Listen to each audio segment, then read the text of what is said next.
जैसे कुछ लोगों को दिखाई देता है, कुछ लोगों को हियरिंग सुनाई देता है, कुछ लोगों को मतलब अंदर से फीलिंग्स आती है, जैसे कि जिसको इंट्यूशन कह सकते हैं। तो इनमें से सबसे ज़्यादा इफेक्टिव कौन से साइकिक रीडर होते हैं? हर व्यक्ति एक वाइब्रेशन नहीं हो, समझ लो, जिसको इलेक्ट्रोमैग्नेटिक फील्ड बोलते हैं। तो अगर मेरे से ज़्यादा उनकी मैग्नेटिक फील्ड स्ट्रांग है ना, तो यू विल ओके। तो आपके ऑरा में जैसे कोई चीज़ आती है ना, एक व्यक्ति या वस्तु या प्लेस, इमीडिएट आपका ऑरा रेस्पॉन्ड करके कमज़ोर या स्ट्रांग हो जाता है। किसी लड़के को कोई लड़की पसंद है या किसी लड़की को कोई लड़का पसंद है, वो एक दूसरे के प्रति अट्रैक्ट हो रहे हैं, तो ये क्या ऑरा भी इस पे कुछ रोल प्ले करता है क्या? अगर किसी भी आदमी को अगर एक 3 मिनट या 5 मिनट घूर ले तो उसका पूरा ऑरा दिख जाएगा। पूरा ऑरा दिख जाएगा? हाँ जी, देखिए।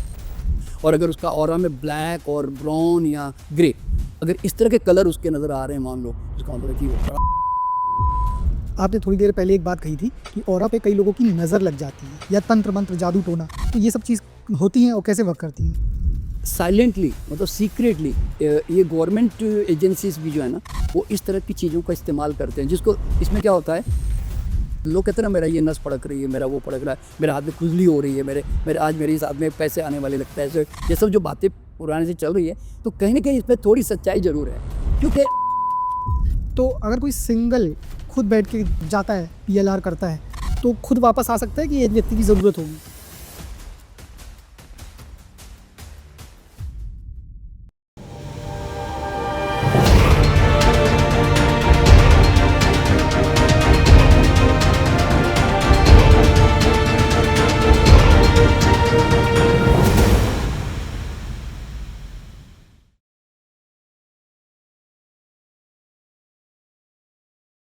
नमस्कार सर।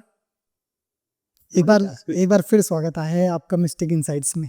चलिए, मुझे भी बहुत अच्छा लगा वापस आने के लिए। नहीं, पिछले बार आपके साथ जो पॉडकास्ट किए थे, पास्ट लाइफ रिग्रेशन में, पुनर्जन्म में, तो वो लोगों ने काफ़ी पसंद किया था और बहुत मतलब कमेंट्स भी आए थे हम लोग के पास, मैसेजेस भी आए थे लगातार, और लोगों को मतलब वो टॉपिक बहुत इंटरेस्टिंग भी लगा रहा, लोगों के लिए नया भी था, रोचक भी था।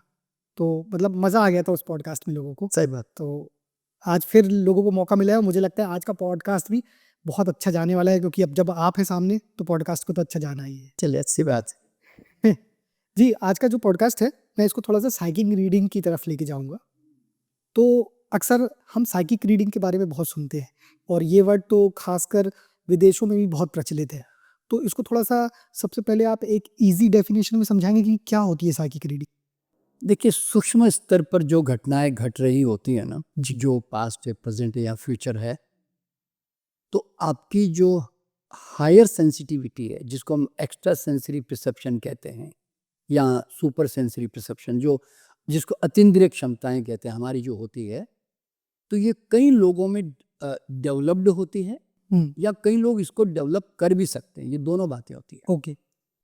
तो कई लोग पैदाइशी, चूंकि कई जन्मों से इस तरह के काम करते रहे हैं, साधनाएं करते रहे हैं, कोई मंत्र जाप करते रहे हैं, कोई स्पिरिचुअलिटी में रहे हैं, तो पैदा होते ही ना उनके अंदर ये सेंसिटिविटी नेचुरली उनको पता चलती है पहली बार। तो भारत में भी ऐसे हालांकि बहुत सारे लोगों को पता तो होती है, पर यहाँ पे उतना क्या कहते हैं, जोर से इसके ऊपर काम नहीं किया गया, ना इसके ऊपर ध्यान दिया गया। बाहर विदेशों में आप किसी भी कंट्री में चले जाओ, आप चाहे यूके चले जाओ, यूरोप चले जाओ, चाहे अमेरिका कनाडा चले जाओ, वहाँ पे साइकिक और मीडियम्स, ये दो आपको वर्ड वहाँ कॉमनली मिलेंगे जी। मतलब वहाँ पर इतने साइकिक है कि जो या तो टेरो कार्ड के माध्यम से आपको गाइड कर रहे होते हैं, क्योंकि tarot card basically intuitive science है, जिसमें वो एक सडनली ट्रांस में जाकर आपके बारे में कुछ जानकारी प्राप्त करते हैं। और तो वहाँ पर जो है इसके ऊपर मतलब नेचुरल वे में लोग जो है ना साइकिक बने हुए हैं, उनको लगा कि ये पावर मेरे अंदर है, मैं कर सकता हूँ, तो फिर वो अपने आप को डेवलप करते भी हैं। क्योंकि मैं खुद ऐसे कई साइकिक लोगों से मिला हुआ हूँ। हाँ, मैं मतलब मेरे खुद के भी, उन्होंने मेरे भी प्रोग्राम अभी अटलांटा में जैसे ऑर्गेनाइज हुआ, तो एक मिसेस बर्ग करके हैं, वो चैनलिंग करती है, मतलब वो स्पिरिट के साथ कम्युनिकेशन करती है। ओके। हाँ, तो वो 2-3 मिनट ध्यान करेगी और उसके बाद में सीधी उसकी चेतना बाहर। अच्छा। और उसके बाद में फिर वो नॉर्मल नहीं रहती, फिर वो आप जो जो क्वेश्चन करते जाते हो ना, वो धीरे उसका जवाब देती रहती है। तो वो हर महीने अपने वेबसाइट के ऊपर जो है इस तरह के लोगों के क्वेश्चन लेती रहती है, छोटा सा कुछ अमाउंट चार्ज करती रहती है, यूँ समझ लो। तो इसी तरह मीडियमशिप भी होती है जिसमें कोई स्पिरिट उनके अंदर आ जाती है और उनके थ्रू बातचीत करती है। तो ये भारत के अंदर भी ये विधाएं रही हैं, ऐसा नहीं है, क्योंकि मैंने देखा है कई हमारे योगियों को। लेकिन बाहर जो है इन चीज़ों का बहुत ज़्यादा प्रचलन है जी। तो बस तो इस तरह के लोग जो होते हैं वो आपके बारे में जो आप क्वेश्चन करते हैं, जो अननोन से आपकी फ्यूचर प्रॉब्लम या कोई आपकी पास की प्रॉब्लम कोई है, तो वो फिर आपको जानकारी दे देते हैं और वो ऑलमोस्ट सही ही होती है। ओके। हाँ, क्योंकि वो वाइब्रेशनल लेवल पर एक ग्लिम्पसेस की तरह आती है ना उनके माइंड में। तो वो कई कई तो साइकिक इतने ज़बरदस्त होते हैं कि बिल्कुल एक समझो कि फिल्म की तरह एक-एक चीज़ का वर्णन क्लियरली कर रहे होते हैं। ऐसे भी साइकिक देखे मैंने। ओके। हाँ। तो मतलब ये अलग-अलग लेवल के लोग रहते हैं। सेंसिटिविटी। मतलब कितनी सेंसिटिविटी जिसकी ज़्यादा हाँ। होगी तो उतना ही ज़्यादा हाँ, वो कई प्रेडिक्ट हाँ, कर जैसे बोलते हैं ना कि उसकी वो बोलते हैं ना कि वो जैसे वो रेडियो है ना वो रेडियो फ्रीक्वेंसी कितनी कैच कर पा रही जी, है, जी, जी। उसके आधार पर होता है। ओके। तो हमारे यहाँ पे भी हम लोग साइकिक रीडिंग का इस्तेमाल करते हैं, क्योंकि हमारे यहाँ पे जब डिस्टेंस हीलिंग होती है तो हम उसके बारे में एक जानकारी प्राप्त करना चाहते हैं। तो साइकिक रीडिंग में हम बहुत सारे उनकी जो प्रॉब्लम्स होती है जिसके बारे में वो अनजान है और वो जानना भी चाहते हैं, तो हम भी उसके ऊपर काम करते हैं। तो साइकिक रीडिंग में बेसिकली सबसे पहले उनका कोई ऐसा कोई क्वेश्चन है कि भाई जैसे कोई चीज़ उनकी गुम हो गई या कोई या किसी के साथ कोई प्रॉब्लम हो गई, कुछ भी, या कोई कोर्ट केस चल रहा है, कुछ भी, तो वो लोग, या कोई घर से गुम हो गया, कोई व्यक्ति गुम हो गया, ऐसे कई चीज़ें उनको जानने का शौक़ रहता है। तो हम लोग उसमें सबसे बेस्ट तरीका तो हम बाकी सब मेथड के से बढ़कर पूर्व जन्म में ले जाने को कहते हैं। क्यों? कारण क्या होता है कि एक बार उनकी चेतना जब बाहर निकल जाती है ना, तो फिर वो किसी भी टाइम पीरियड में ट्रैवल कर सकती है। तो पास्ट लाइफ का मतलब ये नहीं कि हम पास्ट लाइफ में लेके जा रहे हैं।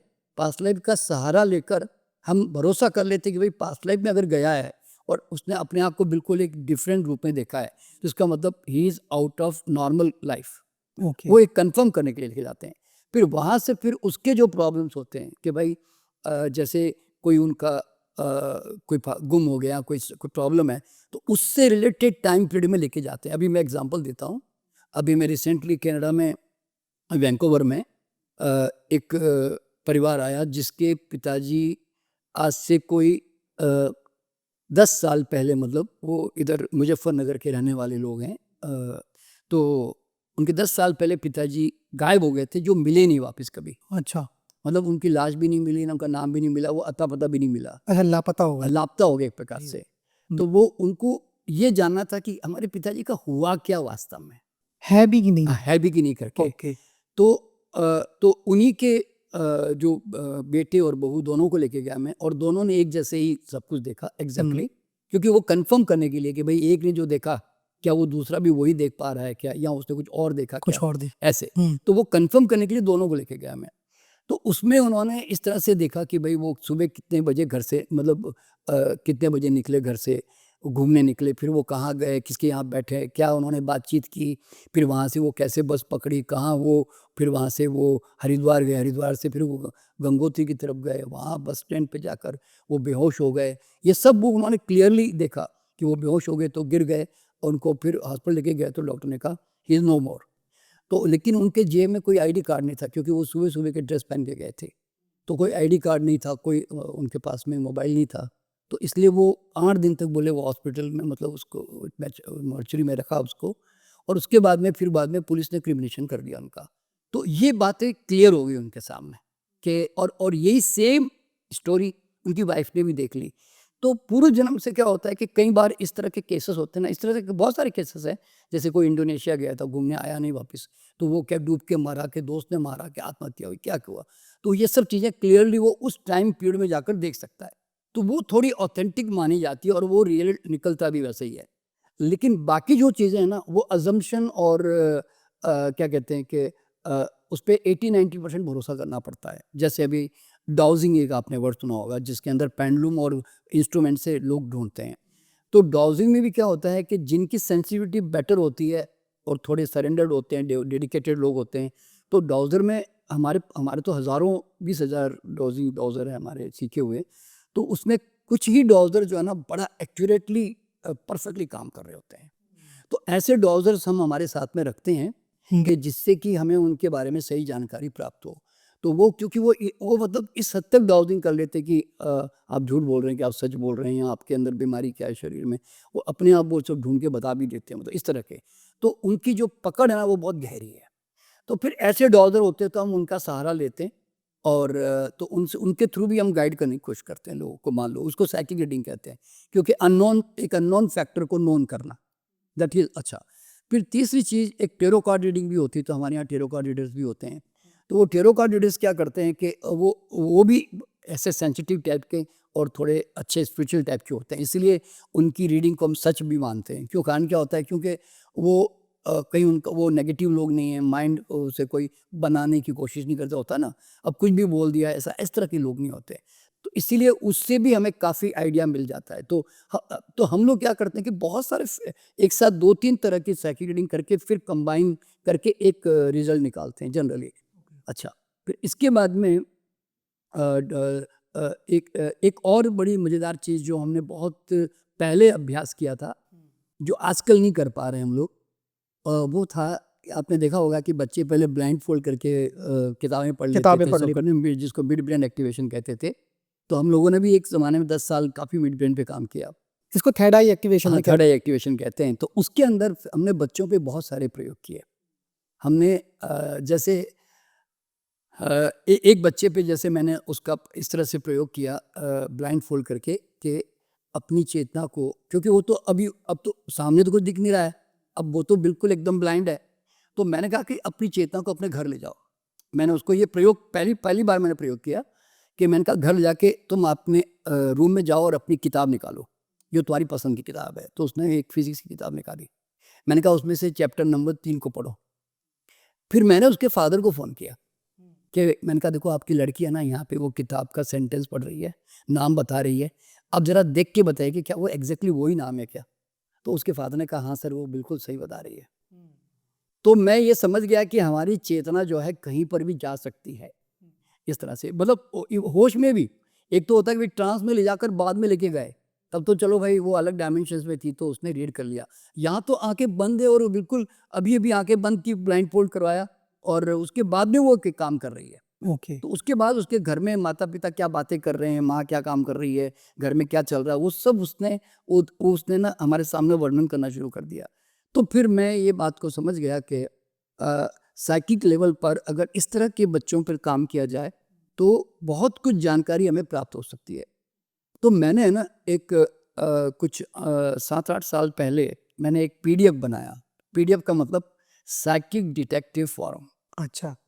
वो मैंने बनाया। हम्म। और बना के मैंने उसके अंदर तो 2-4 साइंटिस्टों को भी साथ में रखा, हम्म। और मैंने है ना प्राइम मिनिस्टर्स को, पुलिस कमिश्नर्स को, नेशनल सिक्योरिटी को, आर्मी को, सबको मैंने एक लेटर लिखा इस तरह का कि आप मतलब खास करके जो मतलब आतंकवादी है जिसको हम ढूंढ रहे होते हैं, कहाँ छुपे होते हैं पता नहीं होता।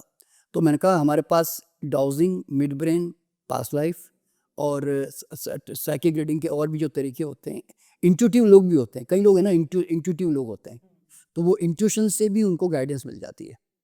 तो ऐसे लोग भी होते हैं, तो वो आँख बंद करते ही वो सीधा कम्युनिकेशन करते हैं। अच्छा, एक और कम्युनिकेशन का तरीका मैंने देखा, वो है spirit communication. Spirit. Spirit communication ये तो एक आपने जैसे वो बता रहे चैनलिंग या मीडियम। चैनलिंग जैसे बताया ना मैंने। जी। तो हमारे कुछ स्टूडेंट ऐसे भी हैं कि एक मिस्टर दिनेश करके हैं यहाँ पे खरगांव में, मध्य प्रदेश में। उनकी पत्नी 2 साल पहले मर गई थी, तो वो 2 साल से उसकी पत्नी के साथ कंटिन्यूस बात करते रहते हैं। अच्छा। हाँ, और वो एक ध्यान की प्रक्रिया में जाते हैं, और उसके बाद वो चेतना वहाँ जाने के बाद में तो वो किसी के भी कोई प्रश्न प्रॉब्लम होती है ना, उसके बारे में वो जानकारी प्राप्त कर लेते हैं। अभी मैं एग्जांपल दे रहा हूँ, मैंने है ना उनको अपने बारे में पूछा। मैंने कहा देखो दिनेश जी, मैं एक फ़िल्म बनाने जा रहा हूँ, तो ये स्टोरी और ये इसकी सफलता किस तरह रहेगी, आप ज़रा देख के बताइए। हम्म। मैंने उसको ऐसे ही कहा, तो उसने कहा गुरुजी फ़िल्म तो बहुत अच्छी चलेगी, लेकिन टाइम बहुत लगेगा उसमें, और ये मार्च तक आपकी स्टोरी जाके कंप्लीट होगी। हमने नवंबर में कंप्लीट करनी थी हम्म। और सचमुच में वो अभी तक कंप्लीट नहीं हुई है। अभी वो मार्च तक ही कंप्लीट होने की संभावना है। अच्छा, तो लेकिन जैसे आपने ये चीज़ बोली कि वो अपनी वाइफ की स्पिरिट के साथ स्पिरिट के साथ कनेक्टेड होते हैं, कम्युनिकेशन करते हैं। तो एक चीज़ ये बताइए, जब हम किसी की चेतना को मतलब साथ में साध के रखे हुए हैं, इसको एक प्रकार से चैनलिंग भी कहते हैं, तो क्या ये उनकी वाइफ के लिए जो उनकी स्पिरिट है, क्या एक प्रॉब्लमैटिक है, क्योंकि वो आगे की अपनी जर्नी नहीं कर पा रही कहीं ना नहीं कहीं? नहीं नहीं, उसमें क्या है कि वो खुद कहती है ऐसे स्पिरिट। देखिए इसमें क्या होता है कि एक बार उनकी चेतना जब वाइफ के साथ कम्युनिकेट करते हैं, वाइफ खुद बताती है स्पिरिट वर्ल्ड के हिसाब से कि मेरा जन्म अभी 2 साल और बाकी है, तब उसके बाद फिर मैं जन्म लेने वाली हूँ, मतलब यहाँ पे जन्म लूँगी। वो खुद बताती है ऐसे। और साथ ही साथ में हम्म। जब चूंकि उनकी चेतना स्पिरिट के साथ कम्युनिकेशन करने की आदत पड़ गई है, तो कई बार है ना वो और भी उनके कई गुरुओं का आह्वान करते हैं, कोई और भी चेतनाओं का आह्वान करते हैं वो, तो उनके साथ भी कम्युनिकेशन करके वो जानकारी, एक प्रकार से मैं इसको आकाशिक रिकॉर्डिंग भी बोल सकता हूँ। क्योंकि काशिक रिकॉर्डिंग। कारण क्या होता है, क्योंकि वो they are into different dimension, और वहाँ पर है ना उनको नेचुरल वे में विजन आनी शुरू हो जाती है। तो एक्चुअली ये जो चैनलिंग बोली गई है, बहुत से लोग मतलब मैंने देखा था और मैं जब पढ़ा था इस बारे में, तो मुझे पता चला था कि बहुत से लोग मतलब आउट ऑफ इंडिया जो दूसरी कंट्रीज़ है, वहाँ ये स्पिरिट का बहुत उपयोग करते हैं, वहाँ पे उनके थ्रू मतलब चैनलिंग करते हैं, और बल्कि इवन पॉलिटिक्स क्या होगी या आगे भविष्य क्या होगा, ये सब जानने की कोशिश करते हैं कि क्या व्यापार होने वाला, बिजनेस कैसे जाएंगे, तो इस पे भी वर्क किया जा सकता है। हाँ, नहीं, मैंने गवर्नमेंट को जो लेटर लिखा ना, मैंने उसमें यही लिखा कि कल अगर कोई पॉलिटिकल पार्टी को इसको यूज़ करना है, तो उसमें आगे भविष्य किस तरह का है। बिजनेस में कल अगर इकोनॉमिकली इंडिया का कोई ग्रोथ में प्रॉब्लम आ रही, तो कहाँ जाके अटकेगी और कहाँ आगे बढ़ जाएगी। और इसी तरह कोई आतंकवादी को ढूंढना है, पुलिस को अपराधी को ढूंढना होता है, और कई बार ज़मीन में दबी हुई कई चीज़ें हमें पता नहीं होती, इंजीनियर पता नहीं कर पाते हैं। तो मैंने कहा कि डाउजिंग है, ये स्पिरिट कम्युनिकेशन है, ये मिड ब्रेन एक्टिवेशन है, ये पास्ट लाइफ सेशन हैं। तो मैंने कहा कि साइकिक रीडिंग से ये पहले ही पता किया जा सकता है। मैं आपको ना एक किताब का एक मैं आपको पीडीएफ भेजूंगा, जी। एक वो आप जरूर शो कीजिएगा। हम्म। देखिए, भारत के अंदर साइकिक के ऊपर कोई ज़्यादा काम नहीं हुआ कभी, लेकिन वो इतनी बड़ी किताब है जिसका नाम है साइकिक डिटेक्टिव्स। ओके। हम्म। ये विदेशों में साइकिक डिटेक्टिव्स होते हैं हम्म। जो केजीबी भी इस्तेमाल करती है और एफबीआई भी इस्तेमाल करती है। हाँ हाँ, पहले केजीबी तो थी, पर अब तो आजकल रशिया से बढ़ गए हैं, तो अब वो कमज़ोर हो गई है। तो वो किताब के अंदर साफ लिखा है, CIA और FBI वाले साइकिक लोगों को ट्रू क्राइम डिटेक्शन में पैरानॉर्मल लोगों एक्टिविटी को यूज़ करके उन्होंने ट्रू क्राइम को सॉल्व कर दिया। उसके ऊपर पूरी किताब बनी हुई है। अरे वाह, ये तो पढ़नी चाहिए। हाँ, तो वो किताब जो है, मैं आपको उसका एक वो भेजूंगा सारा। जी। तो आप समझ सकते हैं कि साइलेंटली, मतलब सीक्रेटली, ये गवर्नमेंट एजेंसीज भी जो है ना, वो इस तरह की चीज़ों का इस्तेमाल करते हैं। जिसको इसमें क्या होता है, साइकिक रीडिंग में बहुत सारी चीज़ें आती है। एक साइकोमेट्री भी एक वर्ड आपने कभी सुना होगा। साइकोमेट्री एक वर्ड ऐसा होता है कि जिसमें जो साइकिक लोग होते हैं ना, आपने अगर उनको एक मान लीजिए कि आपने उस अपराधी की टोपी गिर गई, आपने उसका रुमाल गिर गया, आपने उसको पकड़ा दिया, उसका पेन गिर गया तो पेन पकड़ा दिया, उसका बाल है तो बाल पकड़ा दिया, तो जैसे ही वो अपने हाथ में वो चीज़ को लेते हैं और उसके बाद आंख बंद करते हैं ना, तो उनके अंदर उसकी पूरी साइकिक विजन जो है आने लग जाती है उसके बारे में, और वो उसकी जानकारी देकर उनको गाइड कर रहे होते हैं। उसके आधार पर फिर CIA FBI जो काम कर रही होती है। तो ऐसे उसने कई अपराधियों को पकड़वाया, मतलब ये उसमें वो उस किताब में वही चीज़ें हैं सारी। तो कहने का मतलब क्या होता है कि मुझे इंडियन गवर्नमेंट को लिखने का मेरा पर्पज़ ये था कि भाई हम लोग क्यों हैंडीकेप होके जी रहे हैं भाई। जो अनजान जो आतंकवादी तंग कर रहे हैं, क्राइम में जो लोग अभी हाथ में नहीं आ रहे हैं, तो हम इस साइंस का उपयोग कर सकते हैं ना। तो तारीफ तो उन्होंने की, लेकिन कोई एक्शन नहीं लिया। समझे ना। तो कारण क्या होता है, वो कहते हैं कि गवर्नमेंट इस बात को एक्सेप्ट नहीं करती, मतलब ये सब स्यूडो साइंस मानती है। इस तरह की भी बातें आई कि government does not believe in all this things करके, इस तरह से। तो अब ये मुझे बड़ी हैरानी होती है कि बाहर विदेशों में जहाँ सरकारी एजेंसीज वहाँ पे इन चीज़ों को इस्तेमाल कर रही है, और इंडियन गवर्नमेंट, भारत में ऐसे कई लोग हैं, साधु महात्मा भी होंगे, योगी भी होंगे, जो इस तरह की चीज़ें बता सकते हैं, उनको इस्तेमाल ही नहीं कर पा रही है। अच्छा, अब इसमें एक चीज़ और होती है जिसको इंट्यूशन कहते हैं, जो साइकिक रीडिंग में इंट्यूशन से ना, कई लोगों की इंट्यूटिव पावर बहुत स्ट्रांग होती है। अच्छा। वो आपने देखा होगा कि जैसे होने वाली प्रिकॉग्निशन घटनाओं का पहले आभास हो जाना, या उनको सपने में दिख जाना, या कुछ भी हो जाना। इवन बाबा वेंगा इसमें हाँ, बहुत बाबा वेंगा जैसे देखिए, बाबा वेंगा में साइकिक विजन कहते हैं, उसको कहते हैं साइकिक विजन, उसको अंतर्दृष्टि कह सकते हैं, कि जिसमें वो बिल्कुल फिल्म की तरह एकदम क्लियरली देख पा रही थी सब कुछ। 3000 साल तक की उन्होंने मेरे ख्याल से ये उन्होंने भविष्यवाणी की है। इसी तरह नॉस्ट्रेडेमस ने की। तो इंट्यूटिव देखिए, एडगर केसी करके भी एक बहुत बड़े हुए, एडगर केसी करके, एक सिल्विया ब्राउन करके एक हुई, ऐसे बहुत सारे बाहर भी विदेशों में बहुत ज़बरदस्त लोग हुए। और तो लेकिन एक बात जो मैंने देखिए, मेरे चूँकि अब इतने लाखों विद्यार्थी है, तो मैंने ये अनुभव किया कि हर आदमी में, मतलब एक जैसे बोलता है ना, ये अर्ट एक को छोड़ के दूसरा आदमी को मैं देखूँ ना, हर आदमी के अंदर ये इंट्यूटिव पावर छुपी हुई होती है। मतलब इंट्यूशन जो है ना, वो एक नेचुरल गिफ्टेड पावर हर आदमी की, यानी कि सिक्स्थ सेंस जो कहते हैं। पर कई लोग क्या करते हैं कि चूंकि उसको केयर नहीं करते, यानी तो डेवलप भी नहीं करते, और कई लोगों में नेचुरल सेंसिटिविटी होती है, तो उनको पता चल जाता है। तो अधिकतर लोगों को जब मैं पूछता हूँ ना क्लास में कि भाई आपको इंट्यूशन आता है क्या? हाँ सर, हमें जैसे अभी कोई आदमी जा रहा होता है तो हमें ऐसा फील आता है कि ये स्कूटर लेके जा रहा है, इसका ये कार आके इसको ठोकने वाली है। तो बोले हमें इससे पहले उसको हम कहते हैं भैया जरा सावधानी जाना, मुझे कुछ अच्छा नहीं लगा दे रहा कुछ देख के। तो ये फीलिंग कैसे आ गई उनको? तो वो घटना तो अभी 5-10 मिनट के बाद घटने वाली है। तो वो जो वाइब्रेशनल जो कैच है ना, वो उनकी बॉडी इतना जल्दी कैच कर लेती है। और मतलब आप किसी भी परिवार में किसी को पूछोगे ना, तुझे इंट्यूशन आता है क्या? वो कहता है हाँ, कभी-कभी मुझे ऐसा फ़ील आता है, मुझे महसूस होता है, या मेरे गट्स फीलिंग बोलते हैं ना, गट फीलिंग, मुझे कुछ ठीक नहीं लग रहा है। जैसे ही मैंने सोचा कि ये केस मुकदमा जीतूँगा नहीं जीतूँगा, मुझे यहाँ पे एक हैप्पी फीलिंग सी आ रही है। तो कहता है मुझे लगता है कि शायद जीत जाऊँगा, क्यों, मुझे अच्छा लग रहा है, मुझे फीलिंग अच्छी आ रही है। और ये कहता नहीं, मुझे कुछ ठीक नहीं लग रहा, मतलब मुझे फीलिंग आ रही है, कुछ गड़बड़ होने वाला है। तो ये जो हमारा शरीर है ना, ये इस तरह के कई तरह के वाइब्रेशनल मेथड से हमें गाइड कर रहा होता है। देखिए, इंडिया में आपने कॉमन बात सुनी होगी, मेरी दाईं आँख फड़क रही है, कुछ गड़बड़ होने बहुत वाला है। शकुन और अपशकुन हाँ, अपशकुन जो बोलते हैं ना, तो दाईं आँख क्यों फड़ रही? क्योंकि हमारा जो राइट ब्रेन है ना, ये इसके साथ कनेक्टेड है ना। तो राइट ब्रेन हमारा यूनिवर्स से कनेक्टेड है। लेफ्ट ब्रेन लॉजिकल है, जो वो वर्ल्ड से कनेक्टेड है। तो राइट ब्रेन यूनिवर्सली कनेक्टेड है। सारा इंट्यूशन का जो पार्ट है वो हमारे राइट ब्रेन से कनेक्टेड होता है। तो राइट ब्रेन में अगर कोई वाइब्रेशन कैच हो रहा है, एक प्रकार से एंटेना की तरह, तो वो हमारी बॉडी के अंदर सेंसस में आ जाता है। तो इसलिए इस तरह की लोग बातें कर, लोग कहते हैं ना, मेरा ये नस फड़क रही है, मेरा वो फड़क रहा है, मेरे हाथ में खुजली हो रही है, मेरे आज मेरे इस हाथ में पैसे आने वाले लगता है, ऐसे ये सब जो बातें पुराने से चल रही है, तो कहीं ना कहीं इसमें थोड़ी सच्चाई जरूर है। क्योंकि आपकी बॉडी में एक सर्टन सेंसस पकड़ के कुछ सूचना देने की कोशिश कर रही है आपके, समझे ना, इस तरह से। अच्छा, लेकिन जैसे आपने इन चीज़ों को एक्सप्लेन किया, तो आपने जैसे बोला कि बाबा वेंगा का विजन, वो विजन वाली बात है। तो जैसे कुछ लोगों को दिखाई देता है, कुछ लोगों को हियरिंग सुनाई देता है, कुछ लोगों को मतलब अंदर से फीलिंग्स आती है, जैसे आपने गट फीलिंग की बात की, जिसको इंट्यूशन कह सकते हैं। तो इनमें से सबसे ज़्यादा इफेक्टिव कौन से साइकिक रीडर होते हैं? कौन ज़्यादा इफेक्टिव देखिए, पकड़ पाते हैं चीज़ों को? अभी मैं एक एग्जांपल देता हूँ मैं आपको। देखिए,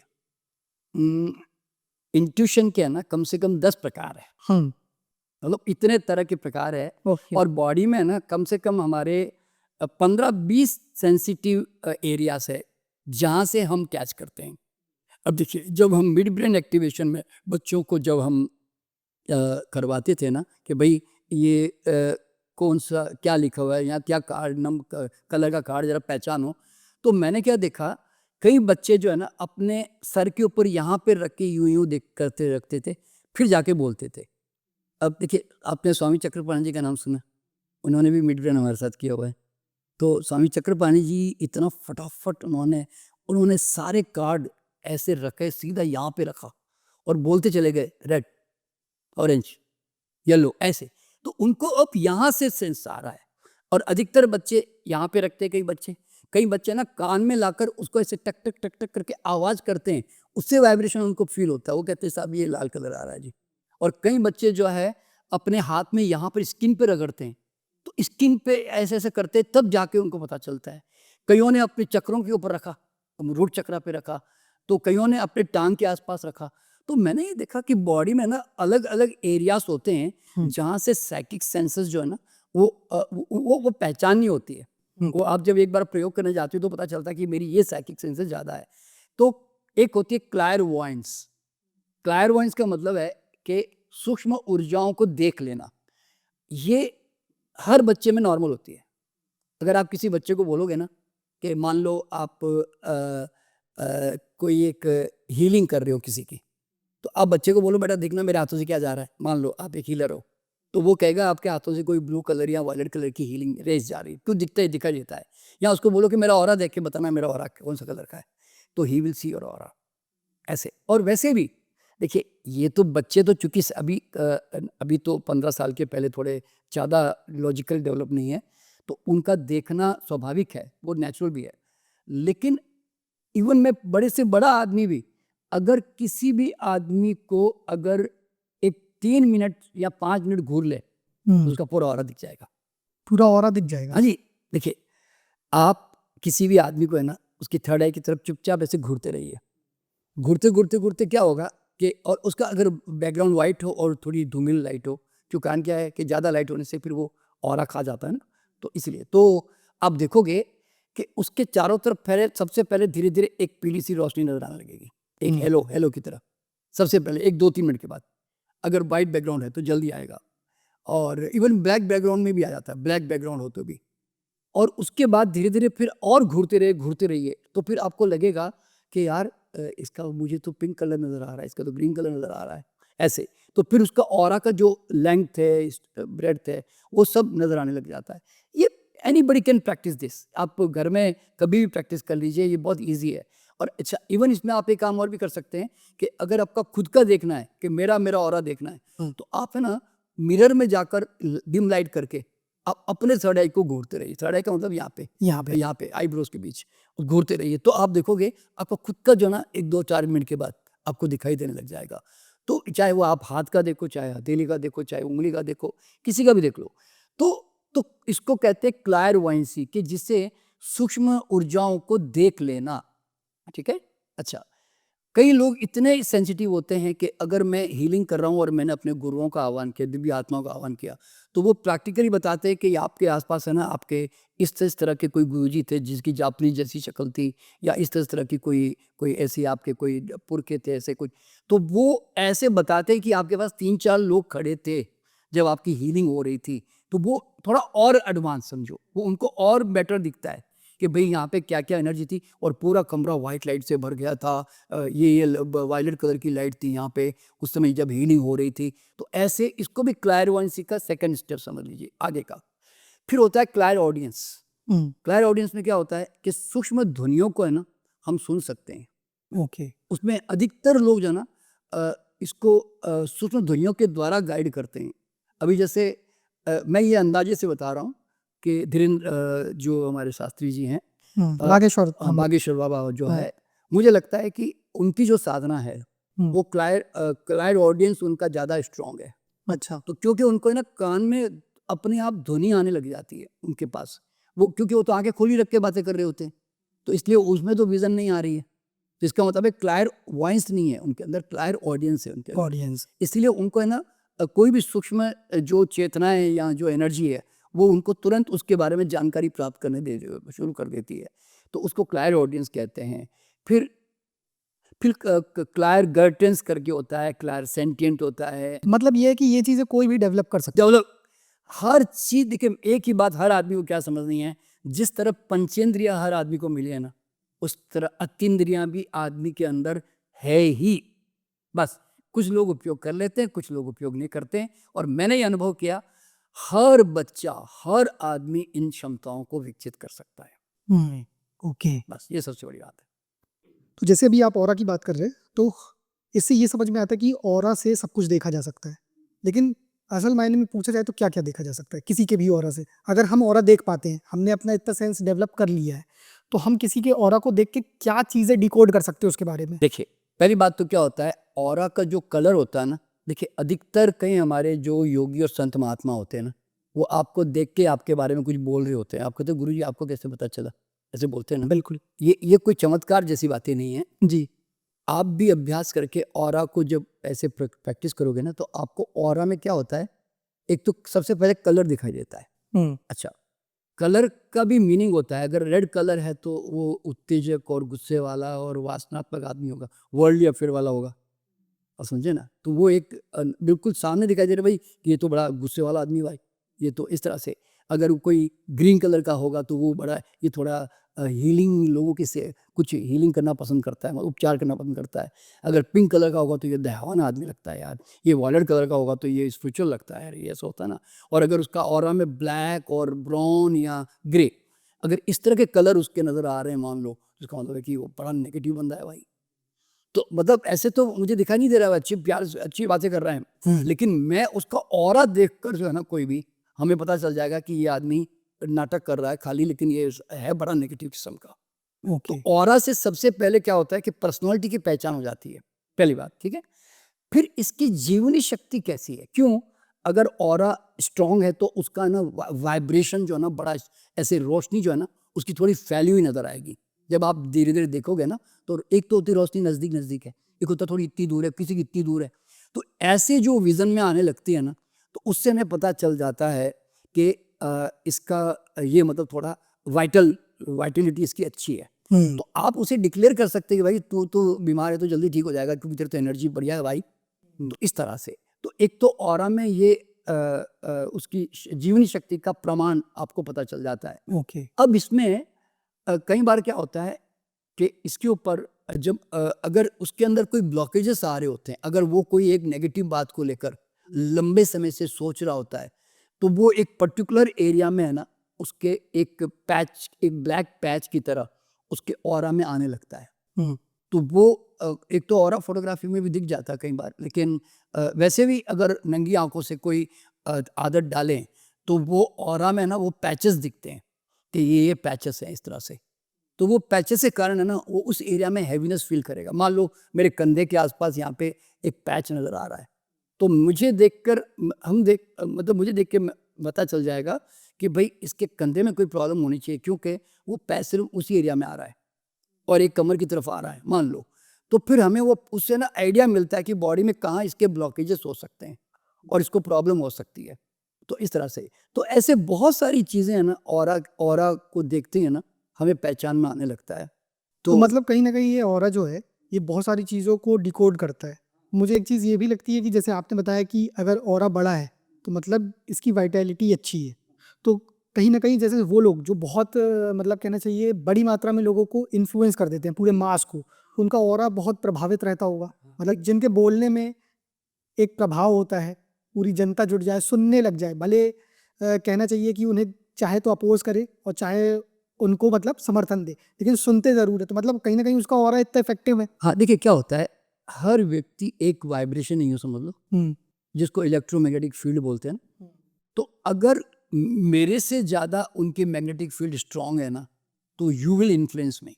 ओके। और मैं और तो इसलिए क्या होता है कि आप किसी को मिलने भी जाते हो ना, तो आपने देखा होगा कि कई बार वो आपसे इन्फ्लुएंस हो जाते हैं, वो आपके सामने छूटे पड़ जाते हैं। क्यों? आपकी मैग्नेटिज्म, कॉन्फिडेंस बड़ी स्ट्रांग होती है। तो हमारी ऑरा की जो स्ट्रेंथ है ना, वो हमारे इनर मेंटालिटी के ऊपर भी निर्भर होती है ना, कि how much I believe in my knowledge, my expertise, my presentation, सब बोलते हैं ना ऐसे। तो मेरे अंदर एक रिलैक्सेशन है ना। अभी मान लीजिए कि अभी आप जैसे मुझे प्रश्न कर रहे हैं, मैं एक इस तरह के एक सब्जेक्ट को लेकर, तो मैं बड़ा कॉन्फिडेंटली उसको इसलिए बता पा रहा हूँ क्योंकि मेरा विषय, तो मैं कोई अंदर से कोई अरे क्या जवाब दूँ यार, ये क्या कह रहे हैं यार, तो वो फियर, एंग्जाइटी, वो सब नहीं आएगी ना। तो और छोटा होने का रास्ता कहाँ है? तो जो लोग इसलिए जिनकी एनर्जी फील्ड अच्छी होती है ना, दे कैन इन्फ्लुएंस एनीवन, बल्कि वो दे कैन हिप्नोटाइज एनीवन, मैं ये बोलता हूँ। क्यों? उनके मैग्नेटिज्म से दूसरे आदमी बड़े जबरदस्त प्रभावित हो जाते हैं यूं। तो इसीलिए ऑरा ही हमारा एक प्रकार से समझो कि इन्फ्लुएंसर भी है और हमारी प्रोटेक्शन की शील्ड भी बता रहा हूं मैं आपको। क्योंकि अगर आपका ऑरा स्ट्रांग होता है तो फिर जितने प्रकार के जो नेगेटिव वाइब्रेशन हमारे आसपास चलते हैं ना, जो कोई कहता है साहब रेडिएशन आ रहा है जी, ये कोई टावर है जी आसपास में, रेडिएशन आ रहा है जी।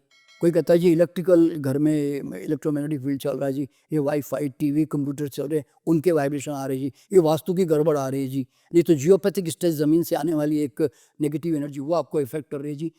तो ये देखिए, जब कोई नेगेटिव एनर्जी या कोई काला जादू कर रहा है जी, कोई नज़र कई लोग लगा देते हैं, पता है नज़र भी एक बड़ी अजीब सी चीज़ है, तो वो आपके ऑरा में लग सकती है। तो आपका ऑरा जब स्ट्रांग होता है ना, तो कोई भी आउटर जो वाइब्रेशंस होते हैं ना, उसको बाउंस कर देता है तुरंत। ओके।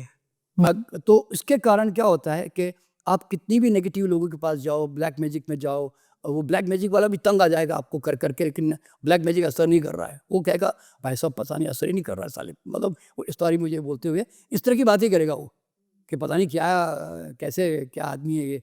तो ऑरा का इतना बड़ा प्रभाव पड़ता है कि हम अगर एक गलत वास्तु के घर में भी रहते हैं जहाँ वास्तु ठीक नहीं है, तो अब उसकी एनर्जी इतनी हाई है, हालांकि वो समय के साथ साथ धीरे धीरे डल होगी, क्योंकि रेसिस्ट कब तक करेगी, कितने दिन सही करेगी। बात है। तो आज नहीं तो कल तो उसका असर तो आएगा, पर नॉर्मल आदमी, दूसरा आदमी तो जल्दी बीमार पड़ेगा, जल्दी दुखी होगा, इफेक्ट पर प्रभावित होगा, पर ऐसे आदमी तो लंबे समय चल जाते हैं। मतलब ये है कि कहीं ना कहीं हम टफ सिचुएशन और एनवायरनमेंट को डील कर सकते हैं बहुत आसानी से। बहुत अच्छी तरह से। और क्या कहते हैं कि इवन इवन शनि मंगल भी ग्रह उस पर लगे होंगे ना, तो आपको लगेगा यार दिखाई तो नहीं देता यार, इसे कुंडली में तो दिखाई दे रहा है कि ये ग्रह बड़े गड़बड़ चल रहे हैं, लेकिन ये तो बड़ा मस्ती में है यार। तो मस्ती में क्यों है? क्योंकि उसका ऑरा बड़ा स्ट्रांग है, तो उसका माइंड बड़ा स्ट्रांग है, इसका मतलब आप समझे ना। तो इसका मतलब ये होता है कि हमारा ऑरा हमारे फिजिकल हेल्थ, हमारे मेंटल हेल्थ और इमोशनल हेल्थ और स्पिरिचुअल हेल्थ, ये समझो 4 चीज़ों के ऊपर हमारी जो स्ट्रेंथ जो है ना ऑरा की बनी रहती है। अच्छा, आपने इतने अच्छे से इसको डिफाइन किया ऑरा को, और आपने जैसे बताया रहा कि ये भी पता चल जाता है कि पॉजिटिव व्यक्ति है या नेगेटिव व्यक्ति है, कहीं ना कहीं उसके कार्मिक के अनुसार उसका ऑरा बन रहा है। तो एक चीज़ मुझे ये बताइए कि कितने % लोगों का ऑरा डिस्टर्ब रहता है, और दूसरी चीज़ ये कि ऐसी कौन सी चीज़ या गलतियां हैं जिससे हम अपने ऑरा को खराब करते हैं। देखिए क्या होता है कि आखिरकार ऑरा क्या है? आपकी एक रोशनी है, ये समझो एक बैटरी की तरह है आपकी बॉडी, ठीक है? तो अगर आप शरीर को रेगुलर एक्सरसाइज दे रहे हो, प्राणायाम कर रहे हो, आप एनर्जी फूड खा रहे हो। देखो एक होता है कि जंक फूड खाना, डेड फूड खाना, एनर्जी लेस फूड खाना, ऐसा होता है ना, और जिससे कि बॉडी को एनर्जी नहीं मिल रही, बस जिंदा रह रहा है, बस ये समझ लो। और मर्जी आए वैसे सब खाया जा रहा है, कोई और चाय कॉफ़ी पिए जा रहा है, अल्कोहल लिया जा रहा है। तो उनकी एनर्जी जो है ना, जो जो देखिए पहले तो नेचुरल जो वाइटलिटी मिली हुई ना, वो कुछ जवानी तक, सालों तक रहती है हमारे साथ में। फिर वो धीरे धीरे जो नेचुरल मिली है ना, वो डाउन होने लगती है। ओके। ये समझो 20-25 साल के बाद में। तो इसीलिए फिर वो एनर्जी जो है ना, फिर धीरे धीरे नहीं मिलने से उसको मेंटेन नहीं कर पा रहे हैं, तो फिर वो डाउन होने लगती है हमारी एनर्जी, और भी हमारा डाउन होने लगता है। देखिए अभी मैं एग्जांपल दे रहा हूँ आपको मैं, कि हमारी क्लास में कई बार हम 75-80 साल के बूढ़े को माप एनर्जी मेजरमेंट, हमारे पास वो एक मेजरिंग इंस्ट्रूमेंट्स होते हैं, वो एक कॉपर रॉड आपने देखा डाउजिंग में यूज़ करते हैं लोग, उससे ऑरा मेजरमेंट हो जाता है। तो इवन अपनी बॉडी से भी आप ऑरा मेजरमेंट कर सकते हो, आप अपनी बॉडी से भी। तो उसमें हम क्या देखते हैं, एक बूढ़ा आदमी 75-80 साल का आ रहा, उसका 18-20 फीट का ऑरा मिल रहा है, और यंग बच्चा जो अभी अभी जवान 15-20 साल का है, उसका ऑरा 6-7-8 फीट का मिल रहा है।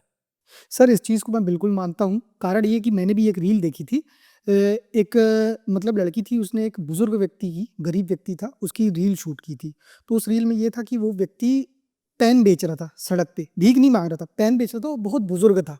उससे उस लड़की ने पूछा कि दादा इतनी उम्र हो गई है, आप पेन क्यों बेच रहे हो? तो उसने कहा कि मेरे घर वालों ने, मतलब मेरे बच्चों ने मुझे निकाल दिया है, और अब मैं खाने के लिए क्या करूँगा? परिश्रम तो करना पड़ेगा। मतलब ये बात उसने कही। इतना बुज़ुर्ग व्यक्ति परिश्रम पे बात कर रहा था। और वहीं दूसरी ओर हम देखते हैं कि आजकल जो जनरेशन है, जो हमारी चीज़ों पे, मतलब धर्म पे, ग्रंथों पे, या अपने को अपग्रेड करने पे बिलीव नहीं कर रही, और वो लोग ज़रा-सा, मतलब कोई एग्ज़ाम में फ़ेल हो गए तो वो सुसाइड कर लेते हैं। तो ये कहीं न कहीं सीधा ऑरा और हमारी स्ट्रेंथ दिखाता है कि कौन कितना स्ट्रेंथफुल है, ये उम्र से पता नहीं चलता। देखो जितना हमारा युवा, आज का युवा है ना, देखिए जितना पहले इतना नहीं एंग्जाइटी, फियर और स्ट्रेस में था और नेगेटिविटी में था, मतलब नेगेटिव फीलिंग्स में, डिप्रेशन में, जितना आज की स्थिति में है। देखिए अभी कल के शायद टाइम्स ऑफ इंडिया में मैंने पढ़ा कि 93% of our youth in India are under stress. ये कल के 1-2 दिन के पेपर में आया अभी।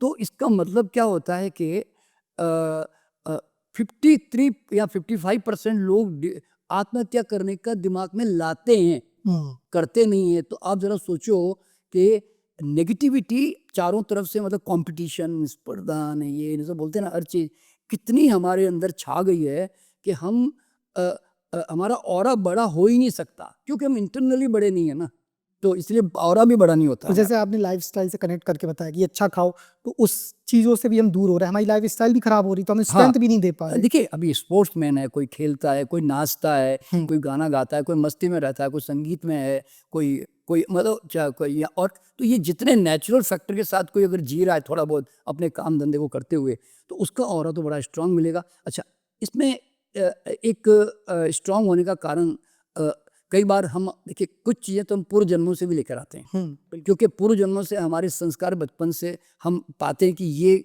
पता नहीं, मेरे अंदर नेचुरल कॉन्फिडेंस है भाई, मैं नेचुरल रिस्क लेने की आदत है जी, मेरे को नेचुरल फाइट करने की आदत है जी, ऐसे बोलते हैं ना। तो और दूसरा भाई है वो बड़ा ढीला है, वो डरता है, वो कोई काम करने से, हाथ भी डालने से मतलब वो थोड़ा कमज़ोर सा साबित होता है।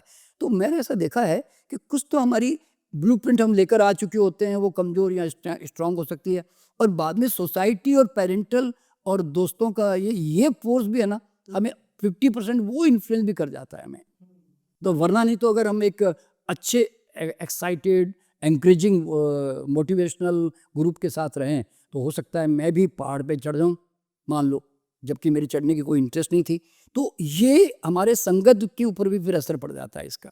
हर चीज़ का मतलब असर पड़ रहा है, थोड़ा थोड़ा हर चीज़ का, खान पान, रहन सहन, अच्छा, संगत, सब कुछ। इसमें गौरव जी एक बड़ी मज़ेदार विशाल। सॉरी विशाल जी, इसमें मैं एक बड़ी यूनिक बात बताना चाहता हूँ जो हम एक्सपेरिमेंट करते हैं, कि आपका जो ऑरा है ना, जैसे मैंने बताया कि एवरीथिंग इज एनर्जी, नेगेटिव और पॉजिटिव। तो आपके ऑरा में जैसे कोई चीज आती है ना, एक व्यक्ति या वस्तु या प्लेस, हम्म, इमीडिएट आपका ऑरा रेस्पॉन्ड करके कमजोर या स्ट्रांग हो जाता है। हम्म, ये मैं प्रयोग करके बताता भी हूँ।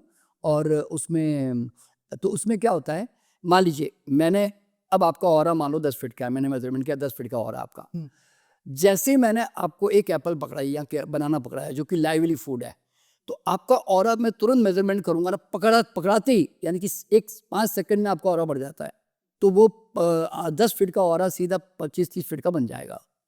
मैं कोई पॉजिटिव चीज़ पकड़ाता हूँ, क्रिस्टल पकड़ाता हूँ, मान लो कोई यहाँ आपको जेम जो शूट करता है वो पकड़ा दिया, तो ऑरा एकदम बढ़ जाएगा आपका तुरंत, यानी कि उसकी वाइब्रेशनल मैच आपको हो रही है और आपको हेल्प कर रहा है। जैसे ही मैं कोको कोला पकड़ाऊँ, मैं ब्रेड पकड़ाऊँ, मैं बिस्किट पकड़ाऊँ, या मैं कोई जंक फूड पकड़ाऊँ आपको, आपका ऑरा तुरंत 10 फीट से सीधा 3-4 फीट का हो जाएगा। अच्छा। हाँ, इतना जल्दी बता रहा हूँ ना, यानी कि समझने की बात क्या मालूम है, हमारा ऑरा एवरीडे, हर रोज इंटरेक्शन करता है नेगेटिव पॉजिटिव चीज़ों को। आप देखो ना, दिन भर में कितने लोगों को मिलते हो, बाजार में जाते हो, तो कभी ऑरा कम हो रहा है, कभी ज़्यादा हो रहा है। अभी एक मंदिर चले गए, आपका ऑरा एक्सपेंड हो गया। अभी एक किसी ऐसी जगह चले गए, चांदनी चौक जैसी जगह पे, जहाँ से आवाज़ें कर रहे हैं सब, तो वहाँ पे एनर्जी आपकी डाउन हो रही है, मान लो, क्योंकि वो साउंड आपको इफेक्ट कर रहा है, मान लो वहाँ पे।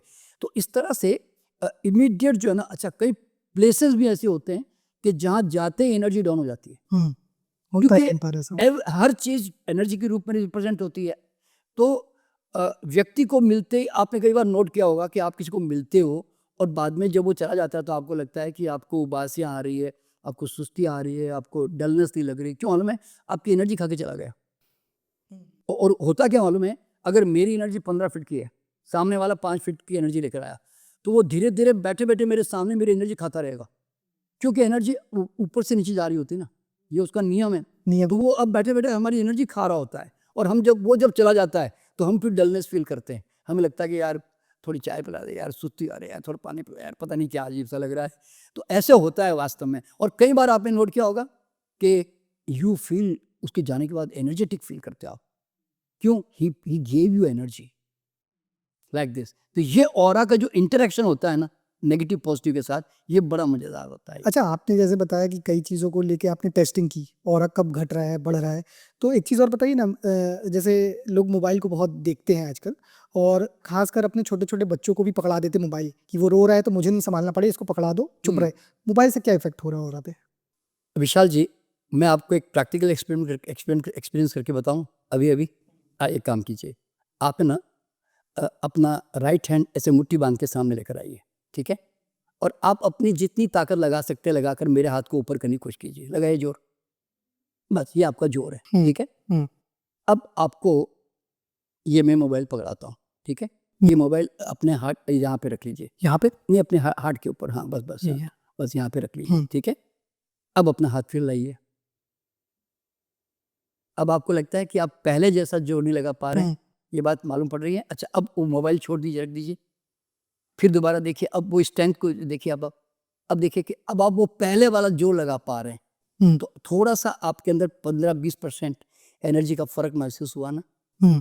तो ऐसे तो एक्चुअल में मैंने कहा ना कि ऑरा में आते ही इमीडिएट इफेक्ट होने लगता है, लेकिन अगर हमारी एनर्जी हम अच्छा जीवन जीकर एक अच्छी नेचुरल लाइफस्टाइल बोलते हैं ना, एक्सरसाइज, योगा, प्राणायाम, गुड फूड और ध्यान व्यान, जो भी पॉजिटिव मेंटालिटी, अगर उसके साथ अगर हम जी रहे हैं तो फिर ये चीज़ें मैंने कहा ना कितनी भी आने दो, क्योंकि देखो आज के युग में आप आने वाले समय में इलेक्ट्रॉनिक गैजेट्स में जाने वाले हो, चारों तरफ 5G 7G भी आने वाली है, क्या करोगे भाई, कहाँ भागोगे, अपने आप को मेंटेन, आपको जीना तो उसके अंदर ही है।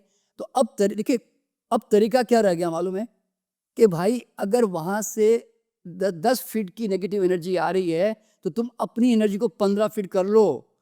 इसलिए अब देखिए, पहले के ज़माने में मिठाई खाना, नमकीन खाना, जंक फूड खाना चल जाता था, क्योंकि उस समय शायद इतनी नेगेटिविटी आसपास नहीं थी। अब आज का ज़माना कैसा आ गया मालूम है, अब ज़्यादा आपको केयर करनी पड़ेगी, योगा करना ही पड़ेगा, प्राणायाम करना पड़ेगा, अच्छा फूड खाना पड़ेगा, आपको रेस्ट लेना पड़ेगा, पॉजिटिव रहना पड़ेगा। क्यों?